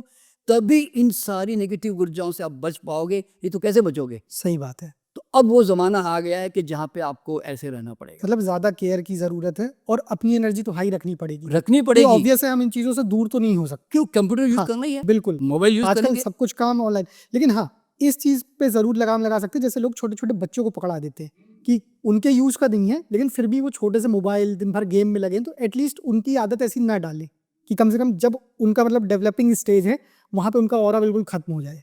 नहीं देखो, एक बात बताता हूँ, इसमें क्या होता है विशाल जी कि मोबाइल पकड़ाने से उनको कोई नुकसान ज़्यादा होता है ऐसा मैं नहीं कहता अपनी तरफ से, वही बता रहा हूँ मैं। क्यों मालूम है? बच्चा एक एनर्जी है, फूटती हुई एनर्जी है, उसकी एनर्जी को इस्तेमाल करने का हमारे पास है ना रास्ते नहीं है। अब देखो, घर में एक माँ कितनी देर बच्चे के साथ बैठी रहेगी, वो किचन में जाएगी या अपने दोस्तों के साथ जाएगी या कुछ काम करेगी, तो बच्चे को फ्री करना पड़ता है। तो अब बच्चा कहता है मैं बैठे बैठे क्या करूँ। मेरे घर में 2 ग्रैंडसन बता रहा हूँ मैंने क्या अनुभव किया कि अगर मैं फ्री हूँ और मैं अपने ग्रैंडसन को कह रहा हूँ चलो बेटा साइकिल चलाते, चलो बेटा थोड़ा वॉकिंग करने जाते, चलो बेटा थोड़ा खेलते, क्रिकेट खेलते आ जाओ, तो वो खेलने आ जाते। लेकिन जैसे ही मैं किसी काम पे घंटा 2 घंटा लग गया, अब वो बच्चा क्या करता है, आपका मोबाइल दो ना पापा, आपको मोबाइल दो ना। क्यों? उसको टाइम पास करना होता है। तो सवाल क्या होता है कि बच्चों को एंगेज रखने के लिए हमारे पास घर में किसी पेरेंट्स को देखो ना सुविधा नहीं है ना, प्रॉब्लम कि उसको पता भी नहीं कैसे एंगेज रखेगी। अब वो सारे दिन एक दादी ही रहे घर में। अब देखो हमारे घर में क्या है, हमारे ग्रैंडसन की मालूम माँ है, वो काफ़ी डॉक्टर है तो एंगेज रहती है। तो अब दादी जो है, मेरी वाइफ जो है, वो उनके साथ रहती है ना, तो उसको ये मोबाइल की याद नहीं आती। लेकिन जैसे ही फ्री हुआ है हम चले गए, वो मोबाइल लेके बैठ जाएगा। आपका कहना बिल्कुल सही है, लेकिन क्या है कुछ चीज़ों पे, जैसे जब मैं भी पढ़ा था और मैं एक्चुअली योग के बारे में भी कुछ रिसर्च कर रहा था, देख रहा था, तो मुझे ये चीज़ें भी समझ में आई कि कहीं न कहीं जैसे जब बच्चों के हाथ में मोबाइल है, आप जो कह रहे हैं वो भी ठीक है, मैच करती हैं चीज़ें और होता है कि हमारे पास ऑप्शंस नहीं है। लेकिन ये भी आजकल मैटर करता है कि जब बच्चे को देखो नहीं, तो बहुत सी जगह बच्चे ये भी मतलब नहीं समझ पाते हमें कैसा कंटेंट देखना है, कैसा नहीं, और बहुत सा गंदा हाँ, कंटेंट भी हाँ, फ्लो हो रहा है। ये तो बात तो सही है। और ये सब हम लोग जानते हैं, जैसे आपने कहा एनर्जी हमेशा अपना रूप बदल लेती है उस चीज़ के अनुसार। तो जब कंटेंट गंदा होगा, मेमोरी में थॉट्स गंदे आ जाएंगे, तो अपने आप एनर्जी डल होती चली जाएगी। यही सबसे बड़ी प्रॉब्लम चल रही मोबाइल में, कंप्यूटर में जो बच्चे बैठ रहे हैं।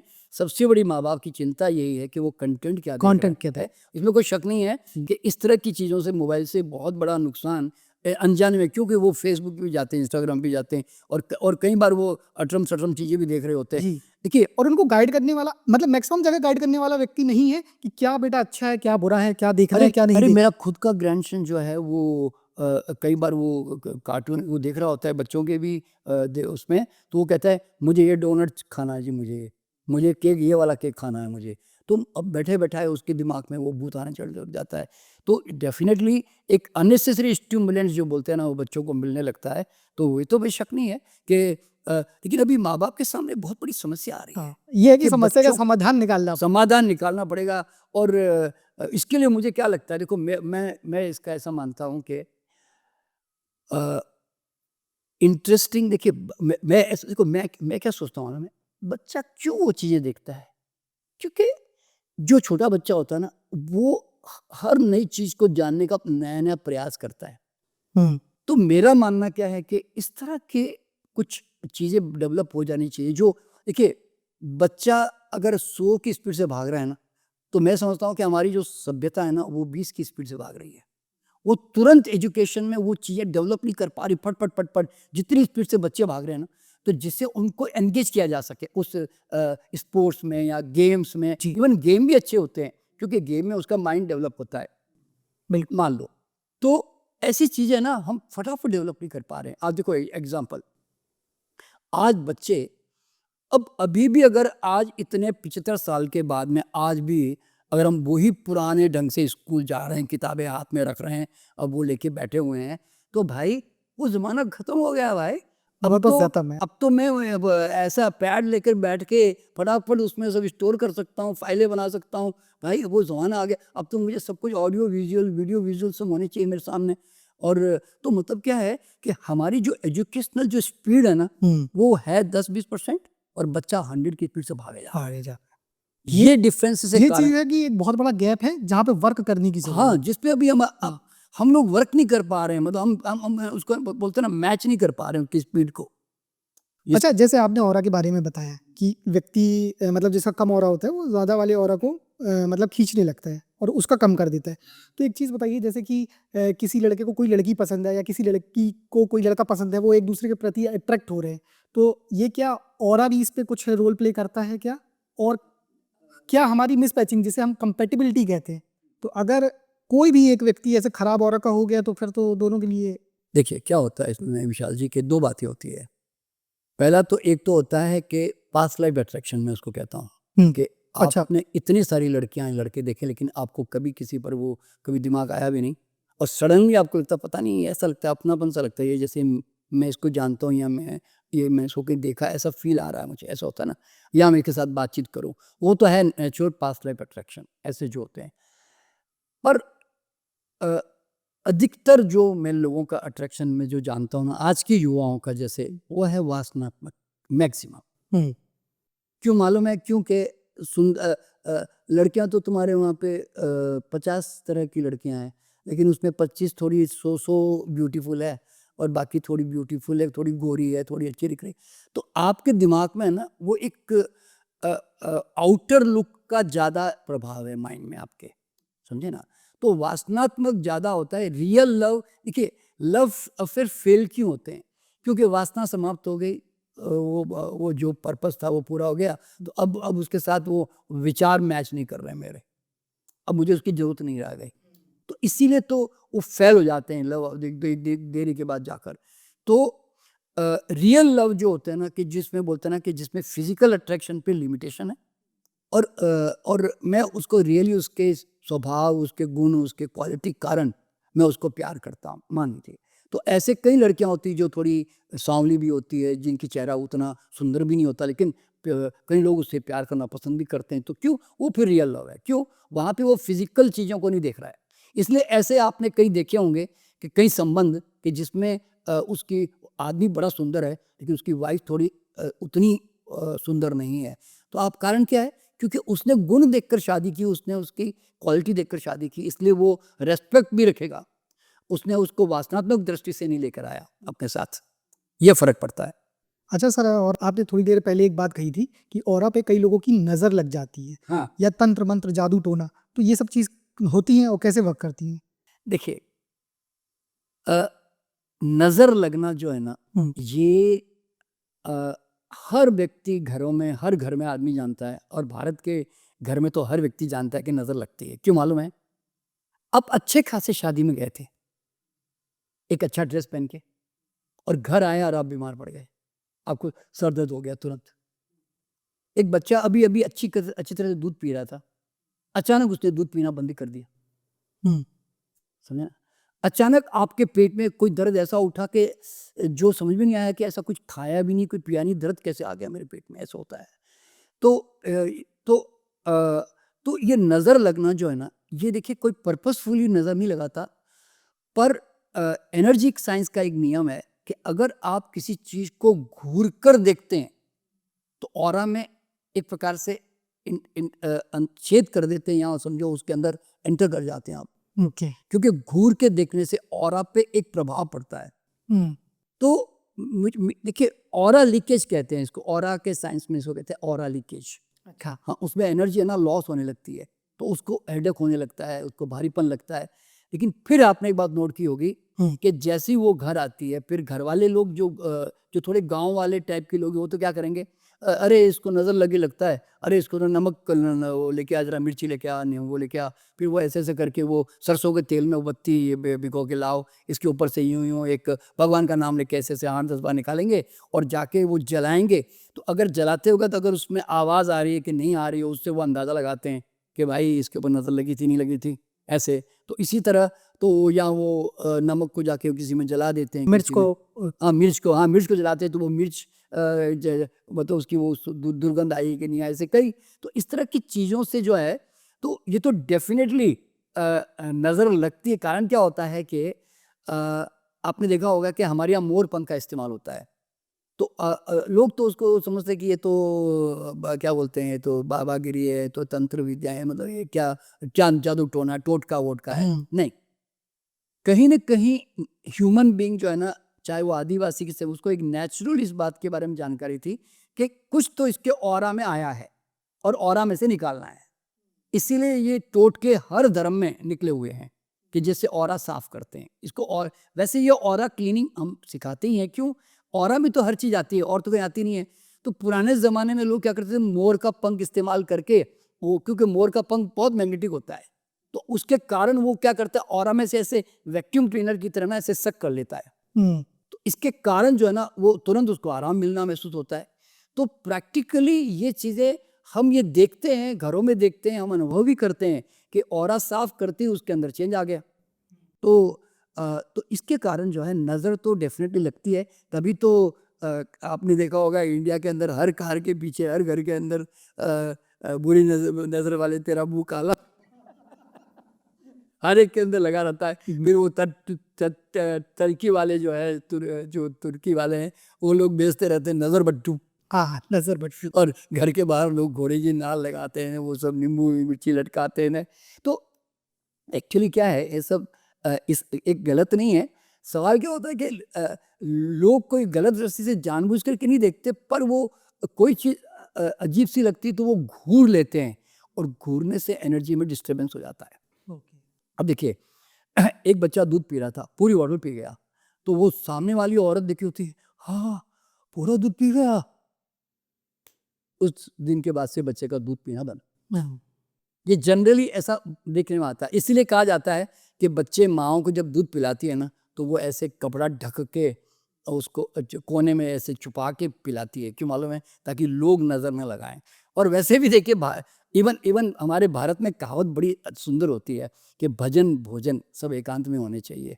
तो वास्तव में अब खाना भी खा रहे हो, अब तुम 4 नहीं 6 8 रोटियां खाते होंगे, पर देखने वाला कोई देख ले 8 रोटी खा रहा है, बाप रे, तो वो जो एनर्जी का जो फोर्स है, वो आके हमारे ऑरा को टच तो करता ना टच भाई। तो करेगा, तो बिल्कुल। इसलिए कहते हैं कि ये एनर्जी का एक्सचेंज है, समझो एक प्रकार से नजर लगना। अच्छा सर, लेकिन आपने जैसे ऑरा क्लींजिंग के बारे में बताया, मोर पंख एक बहुत इंपॉर्टेंट रोल प्ले करता है। तो अगर मान लीजिए कोई मतलब सेंटर तक नहीं आ पा रहा, जहाँ पे ऑरा क्लींजिंग कराते जैसे आप लोग भी कराते हैं, तो वो घर में कुछ एक दो टिप्स सिंपल ऐसी दीजिए ना कि टाइम टाइम व्यक्ति करता रहे, तो एक प्रकार से। अरे कुछ नहीं है, कोई बड़ा काम नहीं बता रहा हूँ मैं। अरे आप जाके है ना, किसी भी व्यक्ति के ऊपर अपने हाथ को रगड़ लो, और रगड़ के उसके बॉडी के 3 पार्ट बना लो। एक सेंटर लाइन, एक साइड लाइन, एक लेफ्ट एक राइट लाइन, ठीक है। फिर क्या करो मालूम है, ऐसे हाथ रखकर जैसे कोई झाड़ू या कोई खरोचते ना किसी चीज को, तो यूं समझो कि उसको कल्पना करनी है कि जिससे उससे और इजी हो जाता है कि ऑरा में कोई एक हैवी एनर्जी है, मुझे उसको खरोंच के नीचे उतार के फेंकना है। तो क्या करो, ऐसे ऐसे करके, ऐसे जैसे कोई चीज को खरोंच रहे हैं ना, ऐसे खरोचते खरोचते अपने हाथ सेंटर से नीचे लेके जाओ और नीचे ले जाकर और उसको ले जाकर जोर से झटक दो। अगर नमक का पानी, नमक क्या डिजोल्व कर देता है वो एनर्जी को, इसलिए नमक के पानी डाल देते हैं। तो ये रेकी में भी, प्राणिक हीलिंग में कई उसमें यूज की जाती है। तो इसी तरह सेंटर में से आप 3 बार 5 बार आप मिनिमम निकालो हाथ ऐसे, और बाद में साइड से फिर निकालो, और फिर इस साइड से निकालो, फिर बाद में उसको लेफ्ट साइड घुमा के फिर वहाँ से निकालो 3-4 बार ऐसे, और फिर बाद में उल्टा घुमा के भी ऐसे ही 3 लाइन बनाकर पीछे से निकालो। तो मतलब चारों तरफ से निकालो, तो समझो कि कम से कम 25-30 बार हो जाएगा आपका ये मामला। तो उसी से आप देखोगे कि इमीडिएट आराम मिल जाता है। ओके। ऑरा क्लीनिंग का एक बड़ा मजेदार खेल बताता हूँ कि अगर किसी को सर दर्द हो गया, किसी को हाथ पे चोट लग गई, किसी को घुटने में दर्द आ गया, आप प्रयोग करके देख लेना कि अगर मेरे हाथ में कोई चोट लग गई, मेरा कोई तो और दर्द हो रहा है, तो आप है ना, देखिए दर्द जब बॉडी में होता है ना, तो ऑरा में उसकी हैवीनेस आती है। तो अगर आप ऑरा में से उसको ऐसे ऐसे करके निकाल दो, ऐसे ऐसे करके, ऐसे 4-5 बार, 1 2 3 4 5, और उसको फिर अब वो निकाला है तो या तो झटको या नहीं तो ऐसे ब्लो कर दो, ताकि वो यूनिवर्स में चली जाए, क्योंकि वो एनर्जी निकली तो है पर वो रिलीज भी होनी चाहिए। तो आपने ना 5-6 बार 5-10 बार ऐसे ऐसे निकाला, तो ऐसे आपने 1-2 मिनट तक करते गए, आप देखोगे कि इमीडिएट वहां पे आराम आने लग जाता है।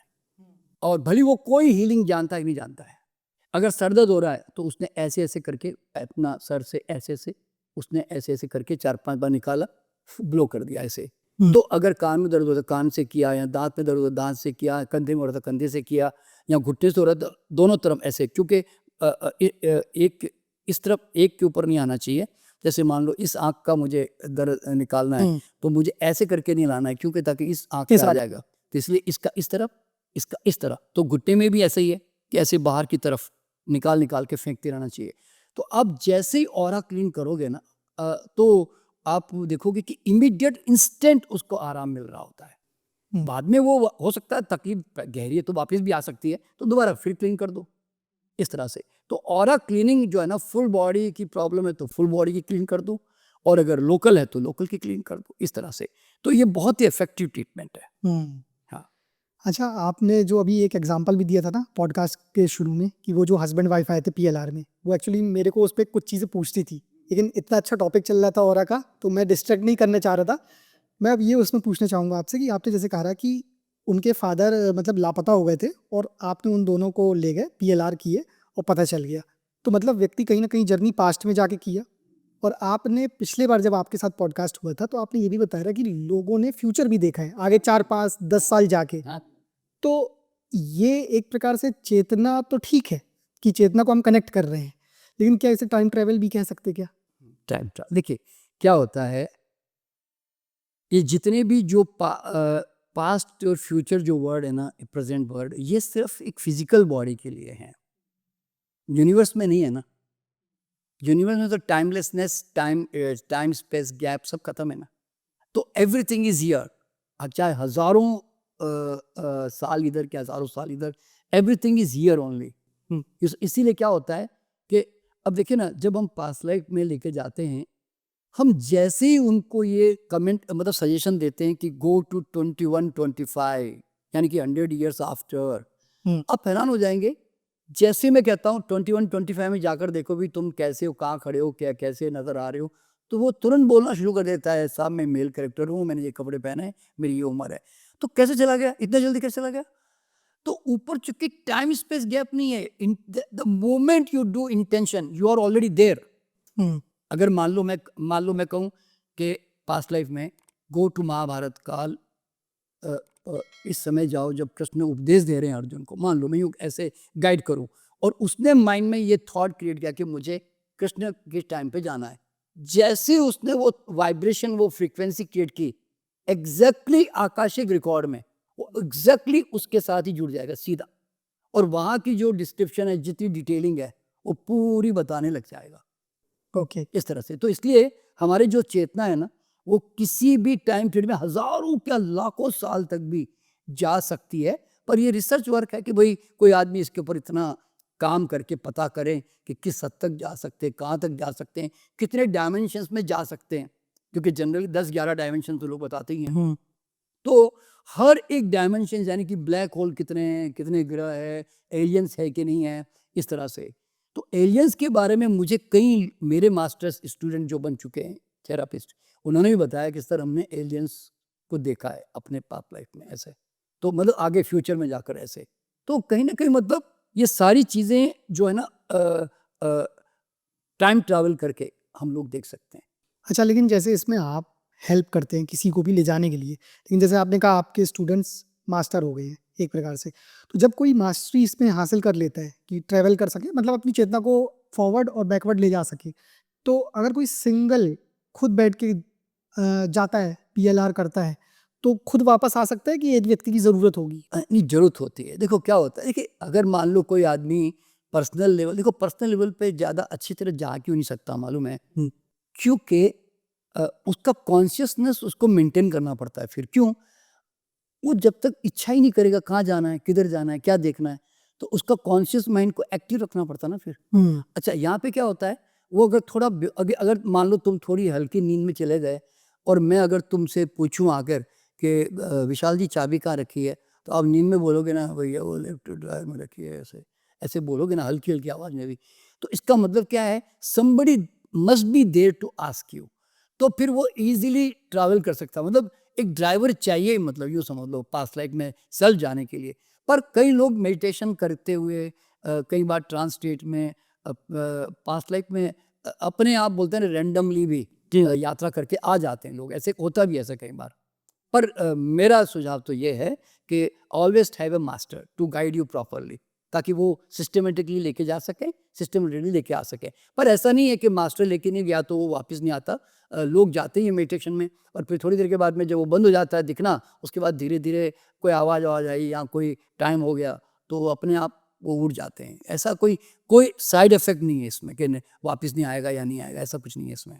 तो सर जैसे आपने बताया कि लोग तो इससे क्राइम भी सॉल्व कर रहे हैं, बाहर इतना इसका मतलब यूज़ हो रहा है इस साइकिक विद्या रीडिंग का। का। हाँ, साइकिक रीडिंग का। तो फिर एक चीज़ और है कि इसका मिसयूज़ करने वाले भी तो हो सकते हैं कि जाके शेयर देख लें फ्यूचर में किस कंपनी के बढ़ने वाले हैं, किसके हम ले लें, किसके नहीं ले, तो इसका वर्क नहीं हो सकता देखिए इस पर? बिल्कुल, देखिए मुझे क्या लगता है कि इन विद्याओं का उपयोग करके सीक्रेटली कोई करते होंगे तो वो हमें तो कभी मिले नहीं, कभी बताया तो नहीं।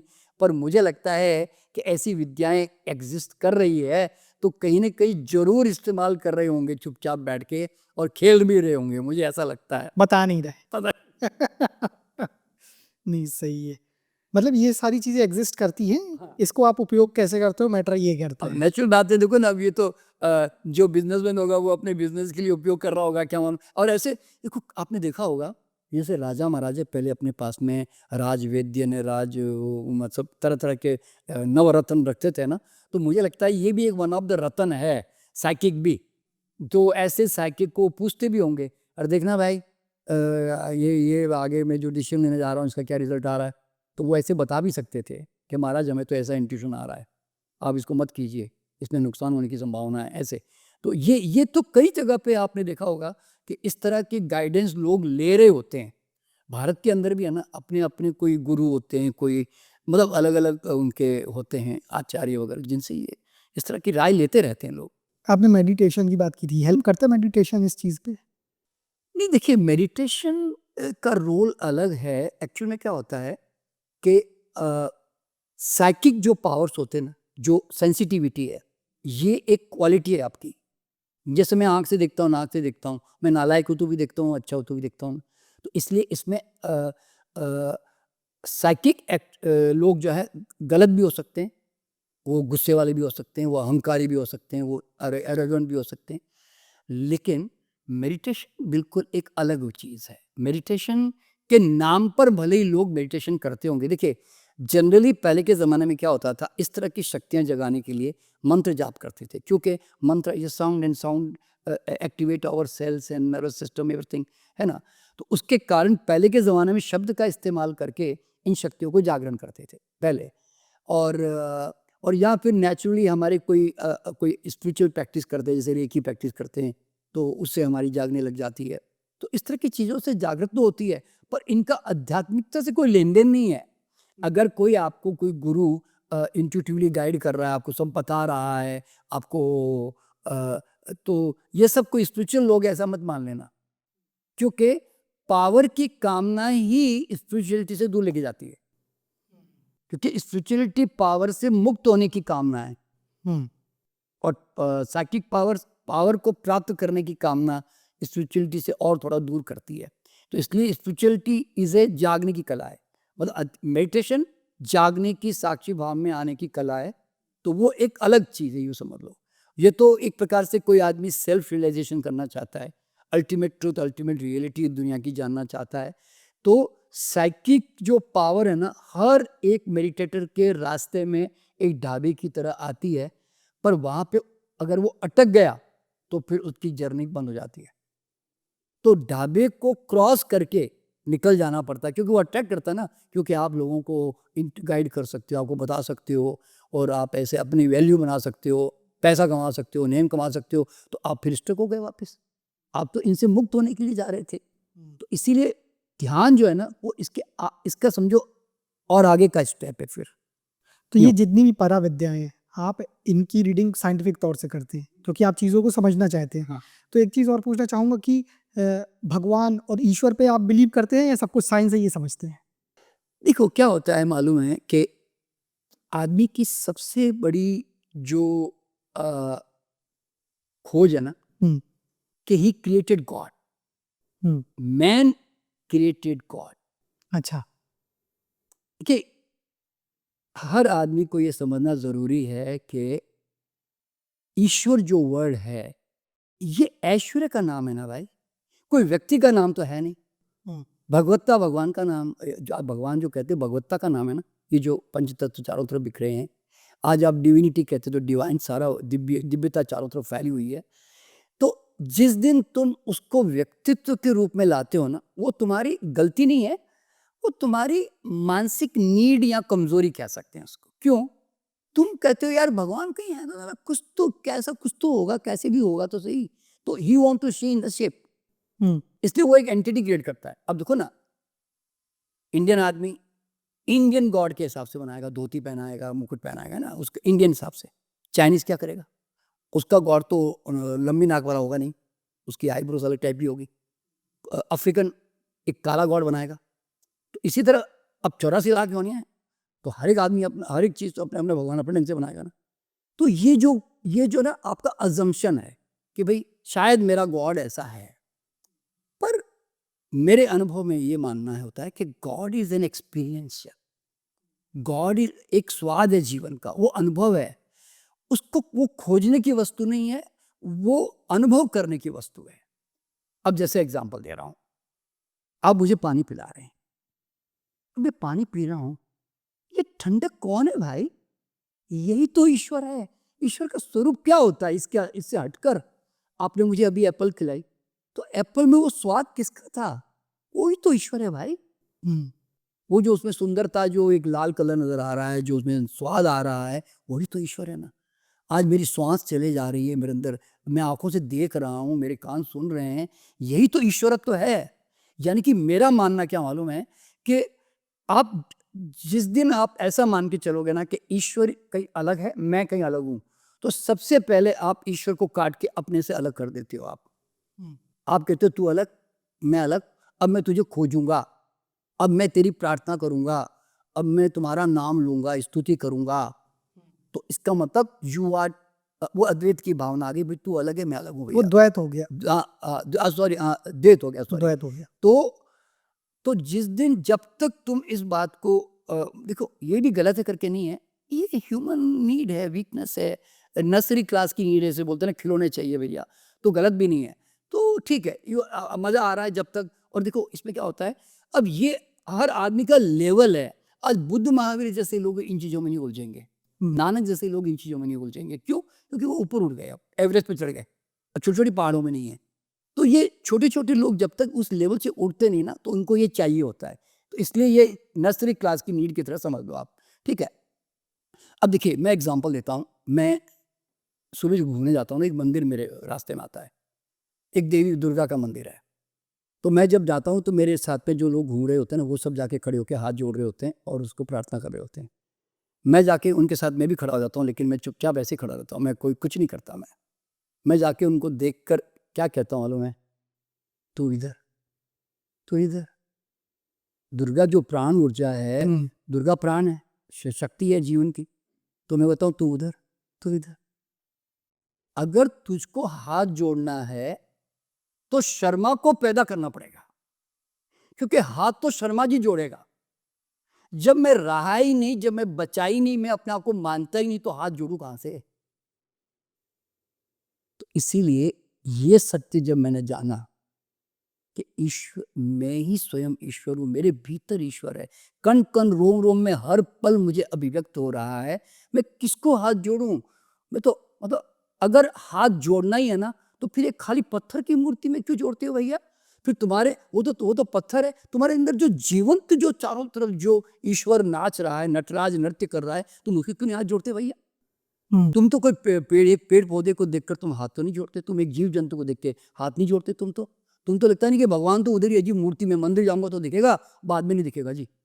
तो ये जो भाव है ना कि आप एक की छोटी चीज में देखना पसंद करते हो, तो ये इससे इससे अब ये मैं मानता हूं कि ये कोई शायद मेरी सोच थोड़ी अलग टाइप की होगी, शायद मैं इस स्तर पे सोचता हूं। पर नहीं, अल्टीमेटली मतलब जितना आपने बताया, जितना मैं समझ पा रहा हूँ, तो मुझे यही लग रहा है कि अल्टीमेटली ईश्वर है, लेकिन आपका जो मानने का जो वो है, मतलब एक, हाँ, जो हाँ, मेरा देखने का वो जरिया, वो एक प्रकार से जैसे आदि शंकराचार्य, जो मतलब कि अद्वैत फॉर्म में थे कि शिवो हम, कि सब जगह शिव, ईश्वर तो है, आप हाँ भी ये मान रहे हो, बिल्कुल, ईसा ईश्वर है, वास्यम इदम सर्वम खाना भाई। एग्जिस्टेंस है, आप एग्जिस्टेंस मान हाँ रहे हैं। बिल्कुल बिल्कुल। लेकिन ये है कि हाँ, ये बात आपने सही कहा कि व्यक्ति, क्योंकि हर कोई उतना ऐसे नहीं डायरेक्ट डील कर सकता कि हर जगह है, तो उसको समझने के लिए उसको साकार रूप देना पड़ता है, हाँ, कि हम कहीं ना कहीं पहले कनेक्ट तो हो, तब हम सब में देख पाएंगे। और साकार रूप भी गलत नहीं है। देखो गलत नहीं है, बिल्कुल नहीं वजह गलत बता रहा हूँ जी। कि आज आप सोचो कि देखिए, जहाँ बुद्ध और महावीर ने, ये अनिश्वरवादी धर्म है, इन्होंने ईश्वर को बीच में लाया नहीं कभी। लेकिन जिस बुद्ध महावीर ने ईश्वर को नकार दिया था, आज उसी धर्म में 500 साल के बाद सबसे ज्यादा मंदिर इन्हीं बौद्धों के और जैनों के बने। तो क्यों बने? क्योंकि ये ह्यूमन नीड है, बता रहा हूं। आदमी को कितना ही कह दो ईश्वर सब जगह है, ईश्वर निराकार है, but man can not live without idea, मूर्ति के बिना नहीं जी सकता। क्योंकि उसको लगता है कि मैं किसके साथ कम्युनिकेशन करूं, कोई तो माध्यम चाहिए मुझे। तो माध्यम के बिना मनुष्य जी नहीं सकता, यूं समझ लो। पर जैसे जैसे वो अपने अंदर जागृति लाता जाएगा ना कि मैं कौन हूं, मैं क्या हूं, अपने जब बोलता मैं कौन हूं ये पहचान करना शुरू करेगा ना, तो धीरे धीरे वो समझने लग जाएगा कि अरे मैं ही तो स्वयं ईश्वर था, अरे मैं उसी सागर की तो बूंद हूँ यार, मैं हूँ कौन अल्टीमेटली। तो जिस दिन ये जागृति आने लग जाते हैं ना, तो मुझे क्या लगता है, ये फिर जो खिलौने जो बचपन में खेल रहा था, ये सब शायद छूट जाते हैं। तो इस तरह से मुझे लगता है कि बचपन में खिलौने भी चाहिए ही शुरुआत करने के लिए, बिल्कुल। और बाद में बड़े हो जाओ तो एवरेस्ट पे पहुंच गए तो फिर इन चीज की जरूरत कम हो जाती है, मैं ऐसे मानता हूँ। बस ये है कि अपने आप को आगे जर्नी में लेते जाओ, ये नहीं करना कि ही उसी पड़ेगा। क्लास में है, सवाल क्या चीजों को होता है, समझो बस। हर जन्म में पैदा होते हो फिर नर्सरी क्लास, हर जन्म में पैदा होते हो फिर नर्सरी क्लास। अरे भाई बीए में तो करो तो सही, मैं यूं कहता हूँ। और वैसे भी स्पिरिचुअलिटी एक मतलब ऐसा पाथ है कि यहाँ पे हर महापुरुष को सुनना चाहिए, समझना चाहिए, लेकिन यात्रा अपनी होनी चाहिए, क्योंकि सबका एक्सपीरियंस भी अलग होता है और हम अपना फील कर सकते हैं। ऐसा नहीं कि उसने जो बोल दिया सीधे मतलब वही सही है, ये आपको फील करना होगा। क्योंकि जैसे आपने बुद्ध और महावीर जी की बात की, तो ये जैसे हम सब जानते हैं कि स्पिरिचुअलिटी की जर्नी जन्म बाय जन्म चलती है। हाँ। वो लोग इतने हायर स्टेट में थे कि वो लोग सीधे वो चीज़ को देख पा रहे थे कि सब हम ही हैं। लेकिन अगर और लोग ये सोच लें कि अब तो कुछ नहीं है, मतलब होता ही नहीं कोई कुछ, तो ऐसा नहीं, हमको अपनी जर्नी खोजनी पड़ेगी। हाँ, महापुरुषों से एक हेल्प ली जा सकती है, उनके पाथ में चल के हम बहुत सारे मतलब अपनी डिफिकल्टीज को दूर कर लेते हैं, लेकिन खोजना तो खुद ही पड़ेगा। सही ये बात चीज़ है। देखिए क्या होता है कि मैंने कविता लिखी कि सब कुछ मिला हुआ है क्या तुम खोजते हो, पानी में डूबकर भी पानी को खोजते हो। तो मूल बात क्या मालूम है कि देखिए अल्टीमेटली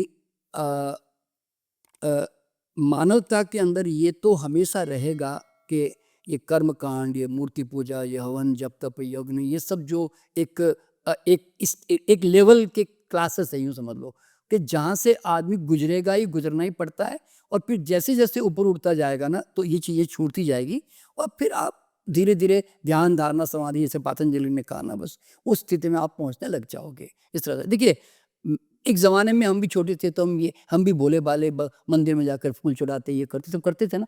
लेकिन धीरे-धीरे फिर जैसे-जैसे ज्ञान मतलब अंदर से अपने आप को जगाते चले गए, तो फिर ऐसा समझ में आने लगा कि यार मतलब मेरी औकात क्या है, मैं हूँ कौन वास्तव में? ना शरीर मेरा, ना अक्ल मेरी, ना आँख मेरी, ना मैं देख रहा हूँ, ना मैं मतलब मेरे से सुना जा रहा है, मेरे से देखा जा रहा है, मुझे आँखें मिली तो मैं कर रहा हूँ। तो मुझे लगा कि मेरा अस्तित्व है कहाँ, मैं हूँ, किसको मैं कहूँ ये शर्मा है करके। तो जिस दिन मैं ये मान लो ये अनुभव कर गया, तो फिर तो मुझे समझ में आ गया कि भाई कहीं अहंकार सजाने का रास्ता ही नहीं मेरे पास में कहीं पर भी। तो बस, तो फिर इसीलिए मुझे ईश्वर के झंझट ही नहीं है खोजने की। क्यों? जब जैसे बोलते हैं ना, बूंद को क्या करना है सागर खोज के, उसको मालूम है उसी का तो अंश हूँ, तो मैं क्या करूँगा खोज के? जाकर मिलना है तो मिल जाए, मान लो। तो इस तरह से, तो इसीलिए क्या है कि मेरे जीवन में सबसे बड़ी जो बोलते हैं ना, ईश्वर की खोज नहीं मेरे जीवन में। मतलब मुझे उसको स्तुति करनी पड़ेगी, मुझे उसके हज़ारों नाम लेने पड़ेंगे, मुझे उसको दर्शन करने के लिए जाना पड़ेगा। मुझे वो झंझट नहीं है, क्यों मालूम है? मैंने बताया ना, मैं तो पानी पीऊँगा तो मैं उस स्वाद में उसको खोज लूँगा। मैं एप्पल के स्वाद में खोज लूँगा उसको मैं, इस तरह से। तो इसीलिए ईश्वर का झंझट मेरे जीवन में नहीं के बराबर है, समझो। आई सी मतलब आई फ़ील मैं यूँ कहता हूँ, मैं ईश्वर के मज़े ले रहा हूँ बस, मैं उसका स्वाद चख रहा हूँ बस हर पल। मैं ऐसे कह सकता हूँ। जी। सर बहुत अच्छा लगा आज आपके साथ बात करके और बहुत कुछ जानने सीखने को मिला। आपने समय निकाला, बहुत-बहुत धन्यवाद सर। मेरी बहुत-बहुत मेरा भी आपके चैनल के लिए बहुत-बहुत शुभकामनाएँ। आप खूब आगे बढ़ें और खूब इसी तरह का ज्ञान लोगों को बाँटते रहें आप भी, विशाल जी। चलिए, मेरी शुभकामनाएँ बहुत-बहुत।